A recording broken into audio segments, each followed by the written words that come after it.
What's up, guys? Welcome back to the channel. My name's Derek, aka Flipping a House, and today we are here in Katy, Texas. We're actually at a networking event where we're going to be speaking on a panel with not just myself, but I would say one of our first students, Mr. Steven. You guys saw him in another video where he flipped a house, made $100,000. So it's crazy to see his growth, but we're going to be talking with some local investors here about what we're doing to consistently get deals, and on top of that, give some free games. So stick around, it's going to be a good one.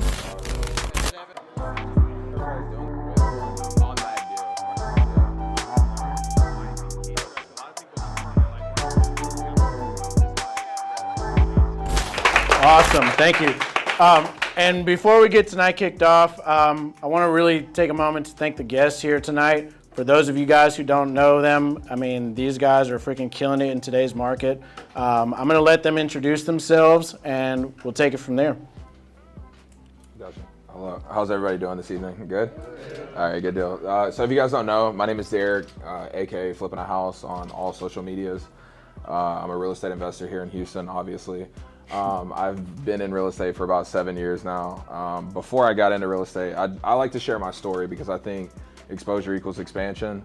And the reason I share my journey is people see me, a normal guy. I used to literally wait tables at Yard House, hated life, was a broke college student, and got into real estate, found wholesaling, and now, you know, we do a bunch of different things. We do flips, wholesales, we're working on new builds. We have a full Airbnb business.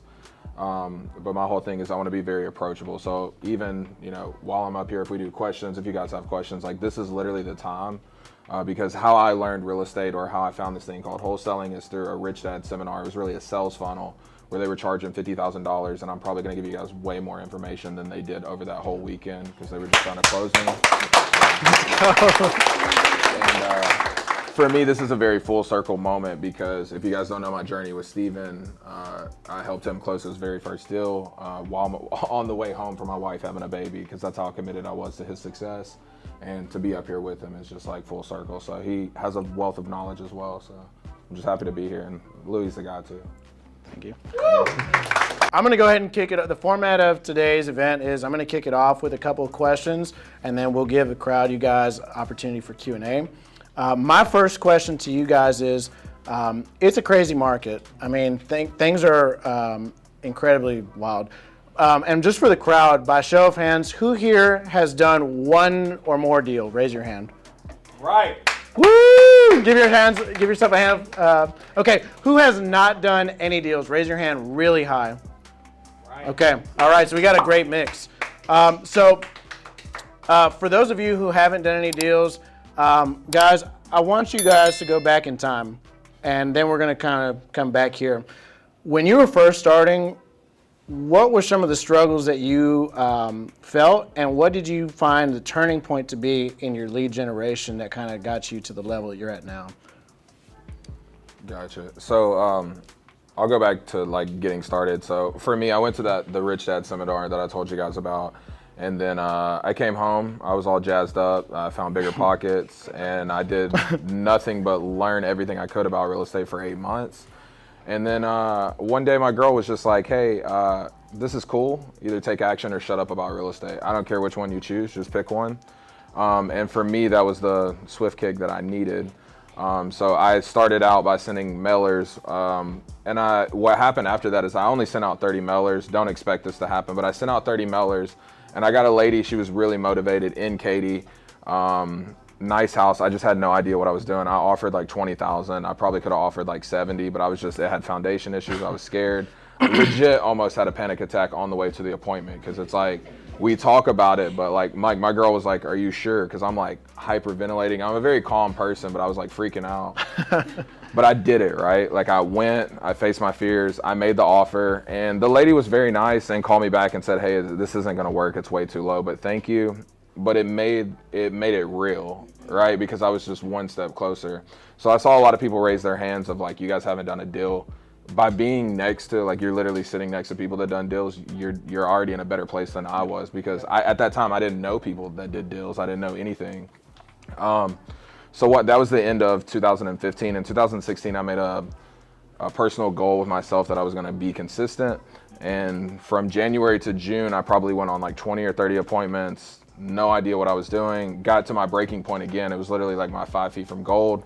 broke down crying in my kitchen like a baby, like this doesn't work. I've spent all this money, all this time, like I'm a failure, all these things.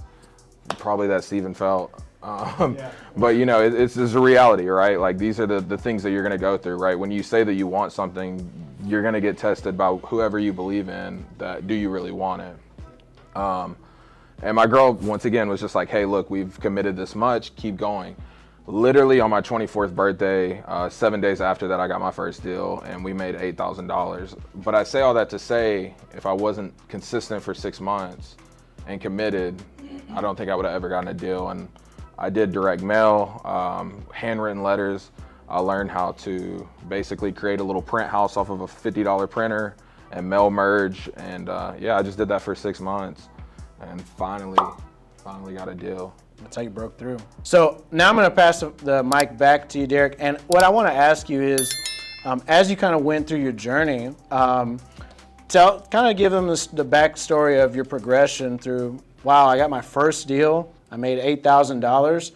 Your girl was probably pretty excited about that. She said, oh, yeah, see, I told you so. Can you kind of tell everybody like your progression from first deal to how you are doing today and what you're up to today? Gotcha. Yeah, so after that first deal, I locked up, I think, 3 more properties, and I was like, I'm done with this job. Like, I hated my job so much. Yeah.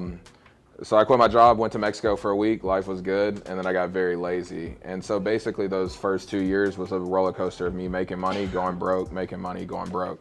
Which once you start doing deals, I always say doing your first deal isn't the hard part, it's finding consistency. Yep. And if you've been in this business long enough, that is the hardest part, especially now because you have people like myself where I'm like, hey, go do all of the things that I'm doing, right? The reason I do that is because most people won't, right? But those that do, like Steven, will become successful. So for 2 years, up and down making money. And then one of the times I went really broke, like we were eating ramen, breakfast, lunch, dinner, like shrimp for breakfast, steak for lunch. Like it was not good. And I started JVing with people because I didn't even have money for marketing. And in doing that, I ended up meeting my business partner, Ben. If you guys follow him, Ben buys houses. And we had lunch the same way. And I always lead with value, which if you guys talk to me, I'll probably ask you, how can I help you? Because I genuinely want to see you succeed because real estate changed my life. And we had lunch. I was like, if you ever need anything, let me know. He had a job. We did a deal in Cinco Ranch and we made like $12,000 within like 3 weeks later. It was after Harvey. And so over that time, over the next 6 months, I kept doing deals with other people. Me and him kept doing deals, but me and him were aligned, I will say. Because partnerships aren't for everybody. That's a whole different discussion for a different day. But so from there though, we really went from dabbling into real estate to like creating a business where we were wholesaling, and it got to the point where I think we had like 70 or 80,000 in the pipeline and he still had a job. And I was like, you have to quit. Like if we're doing this and you're still working a job. So since then we started wholesaling, we got better deals. We realized we can't give all these deals away. We started buying some single family rentals.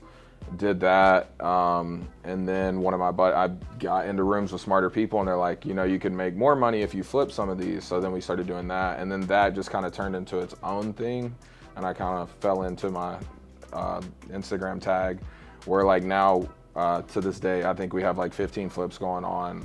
We have like 8 or 9 Airbnbs. I'm working on like 4 new builds.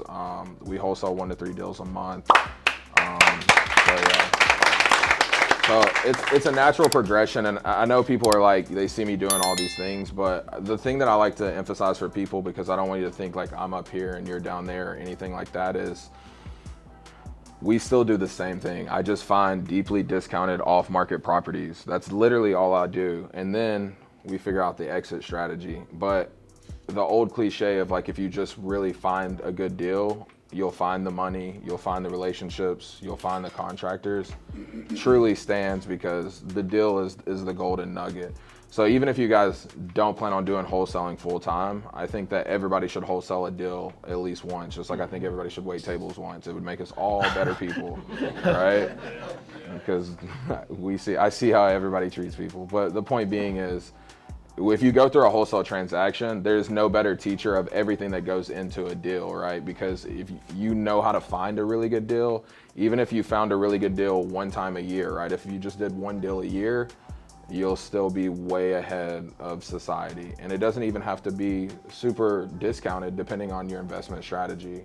But I think everybody should wholesale a deal once from beginning to end, because I swear to you, and I've talked to millionaires, billionaires, if you can wholesale a house, I swear you can do anything in this world. Because when you deal with people and you have to be a good person and you deal with their problems and you have to move a seller, or, I mean, the first deal we did, which we could talk about, Sam. Oh man. The deal died like 3 times, but because I was so motivated to help Steven, I was not gonna let, if I had to drag this guy to the closing table, I promise you I would have. And, you know, but that first deal was probably the best teacher, because as I told him every time, until they sign and that deal funds, it's all in the air. It's fugazi, right? It's not real. So everybody should wholesale a house at least once. My next question is, so you guys have gone through, I mean, probably moments where you're totally broken as people. I myself, I mean, people can attest, in a corner of my room, like, what am I doing with my life? I've been there. And I'm sure you've been there. I'm sure you've been there. I've been there. I'm sure there's plenty of people in here that have been there. Going through that, and understanding your why, my next question kind of goes into that's so important. What are you doing today that's different than what you're doing previously to steamroll your business in 2023? For me, unlike you guys spending a lot of money up front, I was very frugal in the beginning, and I still am. And when you come from a single mom household, it's like no matter how much money I get more excited about finding a deal. That's probably why I love real estate than I do, you know, like the flashy stuff.